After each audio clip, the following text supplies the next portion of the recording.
સત્ય સનાતન સતી ધર્મની જય, ગુરુ નિરાંત મહારાજની જય, પધારેલા હરિ ગુરુ સંતની જય. આજે અશોકભાઈ, જનકભાઈ અને તેમના પરિવારે ભેગા મળી જે સંત ભજનનું આયોજન કરી અનેક સંતોને અરસપરસ બોલાવી દર્શન દીદારનો લાભ અપાયો. કારણ કે હમણાં ભજન ગાયું ને કે જેના આંગણીએ આનંદ થાય. સૂરજ ઉગ્યો સોહામણો, તો તમને બધાને એમ ન થાય? અત્યારે તો રાત છે, સૂરજ તો ડૂબે, ઉગે નહીં. અને આવું કેમ ગાય છે? પણ સૂરજ ઉગ્યો સોહામણો, જેના આંગણીએ આનંદ થાય સત્સંગ એને કહીએ. ક્યું આ આંગણાની વાત નથી કરી હો. આંગણ તો દેહરૂપી ગુરુ આવે અને આપણને આનંદ થાય અને આંગણું પવિત્ર થાય. પણ સંતોએ કીધું કે ભાગ્ય બળો જે ઘેર સંત પધારા, કર સુમિરણ ભવ સાગર છે તારા. એ કયું આંગણું? કે આ 5 તત્વના ઘટની અંદર જો સદગુરુ પધારે ને તો સૂરજ ઉગે. અને કયો સૂરજ? બોલો નહીં, ઈ સૂરજ તો ઉગે જેનો નિયમ છે. એટલે ઈ તમે કદાચ ન ચાહતા હોય તોય પણ ઈ ઉગે, ચાહતા હોય તો પણ ઉગે. તમને કદાચ એમ થાય 2 દિવસ ને 2 રાત મારે હુતું રહેવું છે, ઉઠવું નથી, તો સૂરજ એમ ન કે ફલાણા બેન ને ઊંઘવું છે તો ન ઊંઘવું. આ સૂરજની વાત નથી કરી. પણ સંતોએ કીધું કે ભાગ્ય બળો, જેનો એવો ભાગ જાગી ગયો હોય એને કોઈ સમર્થ સદગુરુ મહાપુરુષનું ચરણું મળી જાય અને આ 5 તત્વના ઘટની અંદર દેહરૂપી આપણો દેહ છે ને ઈ પરમાત્માને રહેવાનું ઘર છે. નકર ભગવાનનું કાંઈ સ્વરૂપ નથી કોઈ. તમને મને એમ થાય કે આ શીતળા સાતમ છે એટલે આપણે માતાજીનો વાર કહેવાય. અને આજ તો કેટલું બેનું ટાઢા ઢેબરા ખાઈને બેઠ્યું છે. પીંડા હોતો, ગારાની અંદર પીંડા હોતો, અને એ લઈને આપણે ચૂલો ઠારીને એમાં આંબો રોપીએ. પણ આપણા 50 વીઘાનું આંબેરણ હોય, કોઈ એમાં બાવળિયો વાવ્યો ન હોય તોય ઉગે, તો કોઈ બાવળિયાને પગે લાગે કે હાલો લાગી એને ગારા હોતો લઈ લઈ ચૂલામાં રોપી? આપણે નથી જોતું, ઈ આપણને મળે છે. અને જોતું છે ઈ આપણને મળતું નથી. ખરેખર આ સંતોએ કીધું છે, ઈશારો કર્યો કે આ જગતની તમામ વસ્તુ છે ઈ પદાર્થ છે.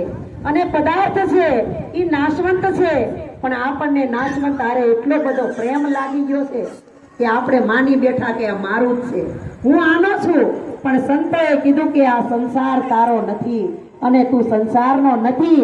તું ખાલી સંસારના કાર્ય કરવા આવ્યો નથી, તારા માટે તો ભગવાનનું ભજન કરવાનું છે. અને ઈ મેન તમે કોલ દીધો છે ભગવાનને.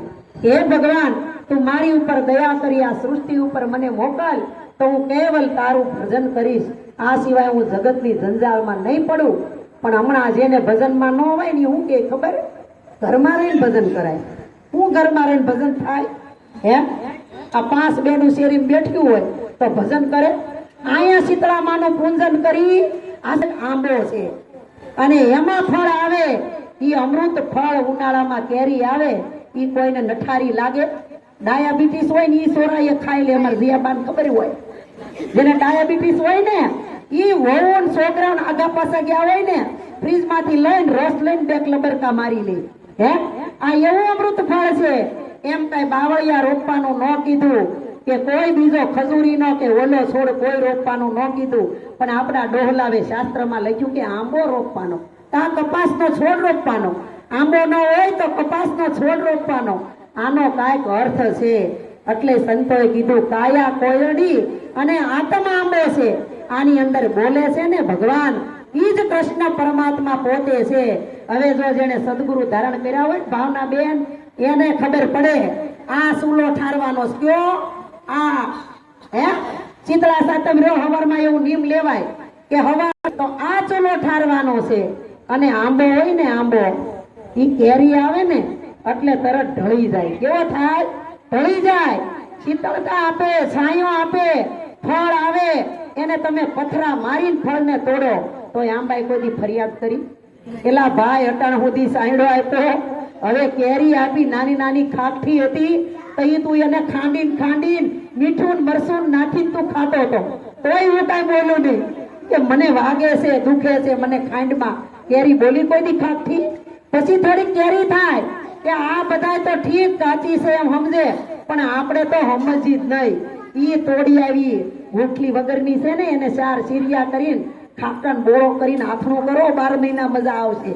તમે સીરિયા માર્યા તો કેરી બોલી કોઈ દી કે આને તમે શીરોમાં મને દુખે છે, વાગે છે, અરે હું તમે ખાઈ જાય ને તોય કેરી બોલતી નથી.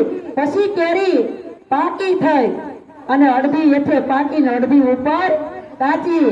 આપણો જીવ ન રહ્યો એટલે તરત તોડી આવ્યા અને તોડીને દાબો નાખ્યો. દાબો કેવો નાખ્યો, બાજરામાં કેટલી ગરમી થાય. તમને બાજરાની કોઠી પૂર્યા હોય તો 4 કલાક રહ્યો એ કોઈ હે? તો આપણે કેરીને નાખી છે બાજરામાં, છતાંય કેરી બોલતી નથી. અને 8 દિવસ જીવ નો રે ની રોજ જોવે કેટલી પાકી અને ઉપર પાકી હોય ને હેઠે કાશી હોય ને તોય તે ઉપલું ખોતરી જાય, એટલું નાખી દે તોય કેરી બોલતી નથી. અને આખી પાકી જાય તોય આંબો ઢળી જાય. પણ આપણે તો માણસ એક એવું ઝાડવું છે ને મૂળ વગરનું છે, આને મૂળિયા નથી, તોય એટલું અહંકારી અભિમાની. આપણને કઈક આવડી ગયું હોય, કઈક 5 પૈસા થઈ ગયા હોય, ઘરમાં કઈક ખારત આવી કાંઈ ન હોય, 4 વ્હીલ લઈ લીધી, માથે માળ લઈ લીધો, જલસા પડી ગયા, ત્યાં તો આપણે તો આમ તમારે આમ ઊંચું મોઢું રાખીને આવી ગયો. આપણે નમીએ નહીં ઘરી કે, પણ સંતોએ કીધું છે કે આંબાને કેરી આવે ને ત્યારે નમે, અને નમે ને ઈ પરમાત્માને ગમે. પણ આપણે તો કઈ નમવું તો છે નહીં કોઈને, અને નમીએ તો કેવું કીધું છે સંતોએ, દેખાવની વાત નથી, આ તો સત કરવાની વાત છે. એટલે સંતોએ કીધું કે આંધળો સસરોને સંકટ હોવ, કથા સાંભળવા આલ્યા હોવ, કીધું કશુંક ને સાંભળું કશું, આંખનું કાજળ ગાલે ઘસું. આ શીતળામાં છે, ઓલા શીતળામાં નથી. મારા વાલા, પ્રથમ પેલા મસ્તક મૂકીને વળતી લેવું નામ. આ તો માથા હાથે માલની વસ્તુ છે હો. જો માથું મૂકે ને ઈ માલ ખાય, પણ આપણે તો માથું આખું રાખવું છે, માલે ખાવો છે. હે, હમણાં શ્રાવણ મહિનો આવ્યો ને શંકર ભગવાન ને તમારે બોલે દિલ્હી એટલે હું શંકર ભગવાન જયારે શરીર ધારણ કરી લાયા હતા ને ત્યારે શંકર ભગવાન દિલ્હીના ઝાડવા હેઠે શંકર ભગવાન બેહતા હતા. એટલે આપણે એ ઝાડવાને ખહેડ દીધું અને એ પત્તા તોડી શંકર ભગવાનની લિંગને આખા ઢાંકી દીધા. નો મોઢું દેખાવા દઈ, નો આંખું દેખાવા દઈ, કે નો એના કાન દેખાવા દઈ. અને પછી પાછા ત્યાં બેહી જળનો લોટો ધરાવી, ચરણે પડી માંગુ ઘડીએ ઘડી કષ્ટ કાપો, દયા કરી દર્શન શિવયાપો. આખો મહિનો દૂધ ચડાવજો બેન, તમને કહું ચશ્મા વાળા બેન, તમે માનતા રાખજો કે શ્રાવણ મહિનો બેહે ત્યાંથી પૂરો થાય ત્યાં સુધી 101 બિલ્લી પત્ર ચડાવીશ અને રોજ હવાસેર લોટો દૂધ રેડીશ અને રોજ શંકર ભગવાનની નાગ દાદા હોય ને. એટલે આ મહિનામાં વેદો ઋષિ મુનિઓ શાસ્ત્રોએ આ નિર્માણ કરી અને એને નક્કી કર્યું કે શ્રાવણ મહિનાની અંદર ઉપવાસ કરી અને એક ટાઈમ જઈને ભૂખ્યા રહીને તો આપણા શરીરના રોગ હોય ને રોગ વયા જાય. પણ આ તો આપણે તો ભગવાનને રીઝાવા હાટું ભગવાન પાસે જાય થી ભગવાનને કે હું તારો છું, ઘરે આવે ત્યાં વરરાજાને એમ કે હું તો તમારી જ છું. તમે વિચાર તો કરો, સવારમાં તમે ઉઠો, તમારા ઘરની અંદર 0 લેમ્પ પણ ન હોય અને હાવ અંધારું હોય, તમે આખી રાત ઘસઘસાટ ઊંઘ્યા ને ઈ પહેલી પરમાત્માની કૃપા છે. નકર હમ જેવાને આખી રાતમાં 4 કલાક ઊંઘે જ થતી હરી. હે, આ ઊંઘ આવી એ ભગવાનની કૃપા છે. જો ભગવાનની કૃપા હોય ને તો રાતે નીંદર આવે, અને નીંદરમાં ભગવાનની કૃપા હોય તો સપના સારા આવે. નકર સપના કેવા આવે, ભેગ્યું બેહીને બેનપણીયું વાત કરતી હોય, ઓલાને ભૂત વળી ગયું તું, ઓલા ન્યાય આમ છું તું, રાતે હુંવે તો ઓલી ઊંઘમાં જ ભાગે હો. બાજુમાં હું પેલા હું છું ધડવાને કાચ્યું, એટલે કાંઈ નથી થયું. દિવસે કલ્પનામાં ને રાત્રે સ્વપ્નમાં. પણ સંતો કે આપણું કલ્પિત સંકલ્પ અને વિકલ્પ કરવા વાળું આપણું મન છે, એ મનને આપણે ઓળખતા નથી. એટલે મન જ્યાં ને ત્યાં ભટકાય છે. અને જેમ ગુરુ મહારાજના શરણે જો તન મન ધન શીશ અર્પણ કરી દે ને, સમર્પણ ભાવ કરી દે તો એને જગતમાં લૂંટાવા કૂટાવાનું રે નહીં. પણ આપણને આપણી જ ખબર નથી. જો તમે સમજો ને તો શીતળામાં તમે પોતે જ છો. 5 ઠેકાણે બેહીને કહે મારા દીકરાની વહુ મળી છે, હજી તો મોઢામાં સંકલ્પ કરું ને ઈ ખાવાનું તૈયાર કરી દે છે. આપણે તો થાળીઓ દેતા હોય તો આમ ઘા કરી ખાઈ લ્યો બા, આને હું કાંઈ કામકાજ નહીં, બે રોટલી ખાવીને પડ્યું રહેવું, આ નથી કરવાનું. જીવતી ને જાગતી બોલતી ચાલતી આપણી જનેતા છે ને, ઈ જ આપણી માં છે. પણ સંતોએ કીધું, કરે જનેતાનું અપમાન, કઠોર જેના કાળજા, મઢવાળીને આપે છે માન, પૂજે દેવી દેવલા. ઘેટા બકરાનો ઘણ ચડાવતા, લઈ સરીને તાણે તલવાર, પૂજે દેવી દેવતા. સંતોએ કીધું છે તમારી જનેતા છે ને, તમારી કુળ દેવી કહેવાય, ઈ તમારું કુળ વધારે.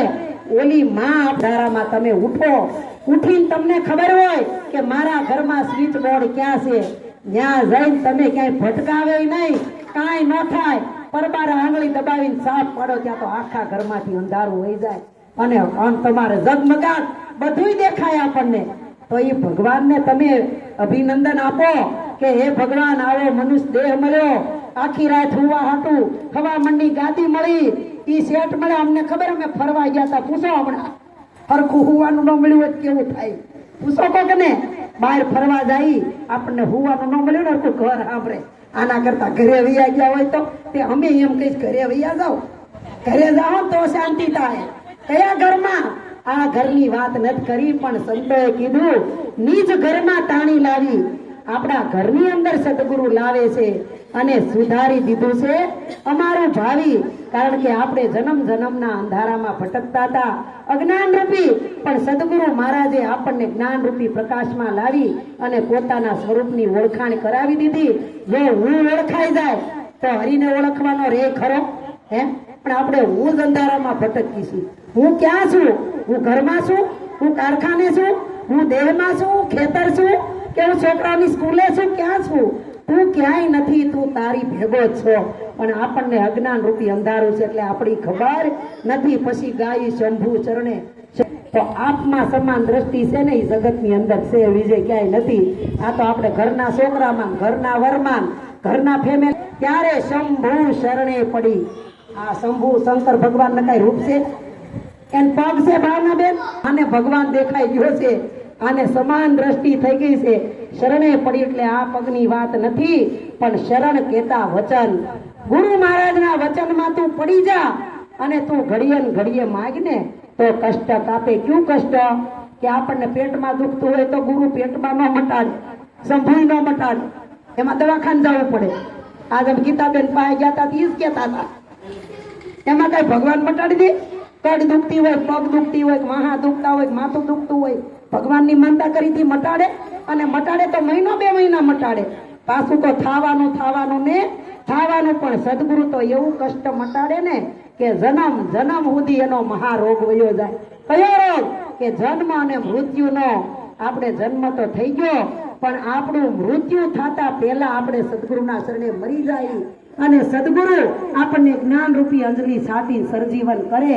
અને આ બધા સરજીવન કરીને પછી મોજું માણસો આ પેલા મરી ગયા, પછી જીવતા થયા અને પછી ભજન કરે છે. તો તમને એમ ન થાય કે આવું કઈ હોય? મરી જાય કોઈ દી જીવતા થાય હે?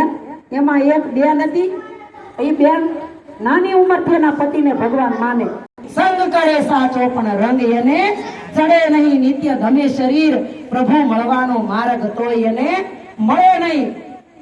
અને આ બાને સડાવ્યા, કેવા સડાવ્યા? પણ આ બાજુવાળા બેને બધું કર્યું અને અમે સાંભળી નબોલા લીધા.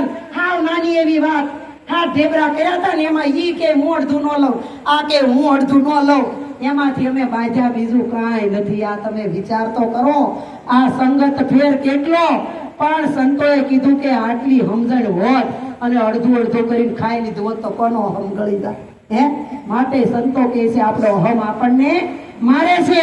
એટલે સંતોએ કીધું શંભુ શરણે પડી, માગું ઘડીએ ઘડી, કષ્ટ કાપો દયા કરી દર્શન શિવ આપો. શિવ એટલે જીવ, તું પોતે શિવ સ્વરૂપ છો. શિવ ક્યાંય મંદિરમાં કે દેવળમાં નથી, આ શિવ છે નહીં, તમારી અંદર જ છે, મારી અંદર જ છે, ઘટો ઘટની અંદર છે. આ જો શિવ જાગી જાય ને ક્યારે? કે આ જીવ જાગે ત્યારે આવે હો. આ બધા અઠવાડિયે જીવ જગાડવા ભજન કરે છે હે? એમનો કોઈ ભજન કરે? પણ હમણાં અમારા ભાવના બેને કયું ભાગશાળી હોય એ ભજનમાં આવે, બધા ભજનમાં આવતા નથી. કદાચ ભજનમાં આવે તો ભજન એનામાં બેહતું નથી, અને ભજન કદાચ બેહે તો કેવી રીતે બેહે એની ખબર નથી. પણ સદગુરુ કહે છે કે તમારી ભીતરની અંદર શિવ સ્વરૂપ તમે પોતે જ છો, પણ કેવી રીતે? તમને કોકે કીધું હોય જાઓ તમે શંકર ભગવાન છો, તમારે ક્યાંય બીલી પત્ર કે દૂધ કે નાગલા તલવટ ચડાવવાની જરૂર નથી. દિવાલે એક નાગ સીતરાવે, તલવટ નાગલા ધરાવે રે, હાચો નાગ જો ઘરમાં નીકળે, ધોકો લઈ ધમકાવે રે. આપણી અંધશ્રદ્ધા છે એટલે આપણને ખબર નથી. ભગવાનની વરો વરે હેપી બર્થડે ઉજવીએ. ભગવાન વરો વરે જન્મે એ થોડજો જલ્દી બંધ કરજો. કાનો જન્મો એ કાનો વરો વરે નો જન્મે, કાનો એક જ વાર જન્મે. અને શ્રાવણ મહિનો અને બુધવાર આમાં આઠમ અને અંધારી રાતે ને અડધી રાતે અંધારું હોય ત્યાં તમારે કોઈને કાનો જન્મવાનો છો હોય, તમને અંધારામાં પૂરતીતા હોય, ત્યાં કોઈ ન હોય તો જન્મે કોઈ દી? હે, દવાખાને લઈ જવા પડે, બધી સુવિધા આપવી પડે. તો આ કાનો કયો હશે, ક્યાં જન્મો હશે, કયું અંધારું છે, કઈ આઠમ હશે અને કઈ દેવકી છે અને કયો વાસુદેવ હશે, આપણને ખબર નથી. આ તો આપણે વેદો શાસ્ત્રોમાં પુરાણોમાં લખેલું છે. એના ને એના અંધારે આંખિયું વાળી વાળીને આપણે વડદાદા બાપ દાદાએ કર્યું આપણે કરીએ છીએ. પણ સંતોએ કીધું કે આમાંથી આપણે બહાર નીકળવાનું છે. અત્યારે આધુનિક યુગ છે કે એના શરણમાં જવાથી શાંતિ, સુખ અને સંતોષનો આપણે અનુભવ થાય છે.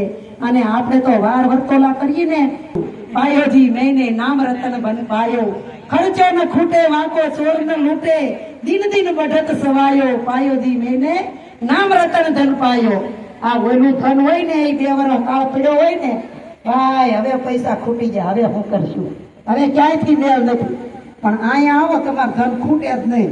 એક ભજન આવડ્યું હોય, બીજો બુધવાર આવે ત્યાં ડબલ આવડે, બીજો બુધવાર આવે ત્યાં 3 ભજન આવડી જાય, ચોથો બુધવાર આવે ત્યાં સત્સંગ કરતા થઈ જાય. હે, આ કયું ધન? આ સદગુરુ મહારાજે આપણને આત્મરૂપી ધન આપ્યું છે ને, આ ધનની વાત કરી છે. પણ આપણે ઈ ધન ખોજવાનું મેલ પડતું અને આ ધન વાહે એટલા બધા રસા પસા રહીને અમારા રસુભાઈ સવારનો 7 વાગ્યાનો ઉઠીને જાય, રાતે 11 વાગે ખાધો ભેગો થાય નથી, કાંઈ ભેગું થતું નથી, સીધા પીસા હાથમાં આવતા તોય કેટલી મહેનત કરવી પડે છે. આમાં કાંઈ નથી કરવું પડતું તો એ નથી થતું. લ્યો, આમાં કાંઈ ન કરવું પડે, દુકાને ન છોડવી પડે, ધંધો ન છોડવો પડે અને કાંઈ પૈસા કમાવાનું ન છોડવું પડે, બૈરી છોકરાને ન છોડવા પડે. આમાં કઈ સુખ સુવિધા નથી જોતી. આમાં કઈ જોતું? ગુરુએ કીધું 5 તોલાનો હાર ફેરવશો તો ભજન કરવા આવશે, કાંઈ કીધું? હે, પણ તમે આણું ગયા હોય તમને તેડવા હોય તો તમારા બાપા એમ કે 7 તોલાના પાટલા લાવજો તો અમારી છોકરી મોકલશે. આ કાંઈ ન માગે ગુરુ, છતાંય આપણીથી થતું નથી. એટલે સંતોએ કીધું છે કે મોંઘો માલ મફત વેચાય, ખાલી હાથે સિદ્ધને જાય, આવો ફરી નહીં આવે કોલ, વસ્તુ ઓરી લે અણમોલ. આ ગુરુ મહારાજના ઘરની વસ્તુ છે નહીં, અણમોલ છે કે એની કોઈ કિંમત નથી. આ તમારા શરીરના એક જ ફેરફાર તમે વિચાર કરો. હવે તમને જો માતા કનડે, આપણે એમ કહીને માના નિવેદ ન કર્યા હોય તો મોઢું ફેરવી નાખે, તેથી આ બધું થાય. હો, હે, 65મી દેવીનું બેન તમને ખબર શું નામ છે? તો બ્રહ્મ ઓળખાય અને ભેદ મટે તો અભેદના દર્શન થાય અને ભ્રાંતિ ટળે તો જીવનની અંદર શાંતિ મળે અને અહમ ગળે તો આપણું મન પરમાત્માની અંદર મળે. નકર અભિમાનના ખુસડા થઈને ફરી અને આપણે ગાઈ ગાળો ગર્વ સદા, પછી હું આવે ગાઈ ને. પણ સંતોએ બધાય પશુ પંખી પ્રાણી માત્રની અંદર માણસને બુદ્ધિ શક્તિ વધારે આપી છે. કેવી વધારે આપી છે? બુદ્ધિ છે નહીં, માણસને જ છે. આ પશુ પંખી નહીં છે પણ એ બોલી શકતા નથી.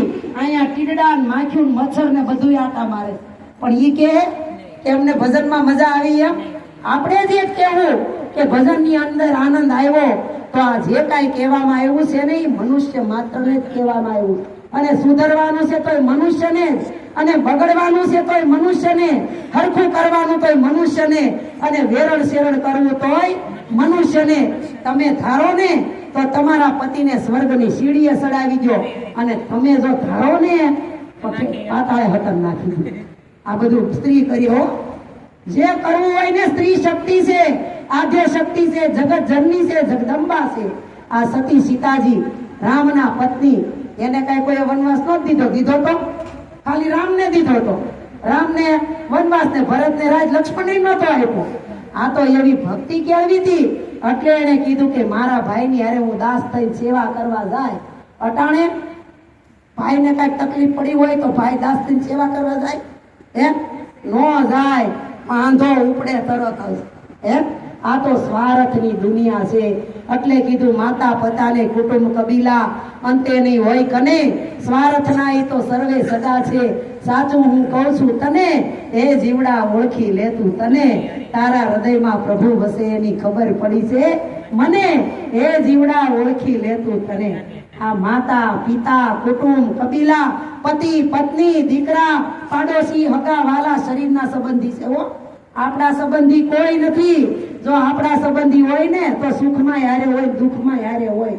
આ તો સુખ में સુમિરણ સબ કરે, સુખ में કરે નહીં કોઈ, પણ સુખ में જો સુમિરણ કરે તો દુઃખ કાહે કો હોય. હે તમારે બધું રાબેતા મુજબ હાલતું હોય તો કોઈ ભગવાન પાસે પ્રાર્થના કરે કે હું 2 શ્રીફળ વધેરી નાખાય, મારે હવે સુખ નથી જોતું, એટલું બહુ થઈ ગયું, હવે 2 મહિના દુઃખ આપો. કોઈ કે આ શ્રાવણ મહિનામાં એવું નિયમ લ્યો ને બેન, શંકરના મંદિરે જઈને કેવું, એ ભગવાન આ એક વાર એટલું કષ્ટ આપજે ને. આ તો સંતોએ કીધું છે કે આપો દ્રષ્ટિમાં તેજ અનોખું, સારી સૃષ્ટિને શિવરૂપ દેખું, સારા જગમાં છે તું વસુ, તારામાં હું શક્તિ આપો, દયા કરી દર્શન શિવ આપો. આપો દ્રષ્ટિમાં તેજ અનોખું. હાવ આપણા દાદા ને દાદી ગાતા હતા હો. અને દિવ્ય દ્રષ્ટિ આપે, જેમ શંકર ભગવાનને ત્રીજી આંખ હતી ને, ત્રીજું નેત્ર ખોલે અને આ જગતને ઘડીકની વારમાં બાળી ભસ્મ કરી નાખે. એમાં શંકર ભગવાનનું ભજન કોણ કરે? ભસ્માસુર. તમારી અંદર છે. તમારો હાથ માથે મૂકો ને એટલે આશીર્વાદ તમારા ને તમારા તમને મળે. એટલે સંતોએ કીધું છે, આ જે નરસિંહ મહેતાએ કીધું ને, આત્મ તત્વ ચીનો નહીં ત્યાં લગી સર્વે સાધના જૂઠી, મનુષ્ય દેખતારો એળે ગયો જે માવઠાની વૃષ્ટિ રૂઠી. અને મીરાબાઈએ કીધું આત્માને ઓળખ્યા વિના રે લખ 84 નહીં ટળે, ભ્રમણાને ભાંગ્યા વિના રે ભવના ઠેરા નહીં ટળે. અમારે નિરાત બાપુએ પણ કીધું જ્યાં લગી આત્મ તત્વ ચીનો નહીં ત્યાં લગી બધી સાધના જૂઠી. અને આ લાલજી મહારાજ પણ કહી ગયા, આ જગમાં અનેક સંતો જીવતા મોક્ષ પદ પાયા, મુવા કેરે નર મુક્તિ માગે ને મૂર્ખ કેવા કે ડાયા, લાલન જેણે આત્મની ઓળખાયા. અને જે